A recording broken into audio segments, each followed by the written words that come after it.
रामलाल एक छोटा किसान था। उसका गांव पहाड़ियों के बीच बसा हुआ था, जहां जमीन कम थी लेकिन मेहनत करने वाले लोगों की कमी नहीं थी। रामलाल के पास केवल 2 बीघा खेत था।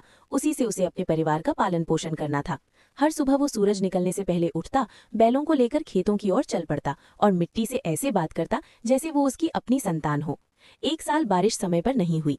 खेत सूखे पड़े थे और गांव के कई किसान निराश होकर शहर जाने की सोचने लगे। रामलाल के घर में भी चिंता का माहौल था, लेकिन उसने हिम्मत नहीं हारी। उसने अपने पिता की बात याद रखी। किसान की ताकत धैर्य और मेहनत में होती है। उसने कम पानी वाली फसल बोने का फैसला किया और पास के तालाब से पानी बचाने के नए तरीके अपनाए। दिन रात की मेहनत के बाद धीरे धीरे खेतों में हरियाली लौटने लगी। जब फसल तैयार हुई तो गांव के लोग हैरान रह गए। जहां दूसरे खेत सूखे थे, वहीं रामलाल के खेत लहलहा रहे थे।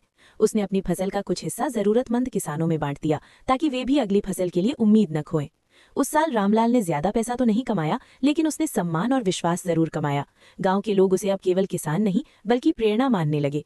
रामलाल समझ गया कि सच्ची खेती केवल जमीन की नहीं होती, बल्कि उम्मीद, मेहनत और इंसानियत की भी होती है।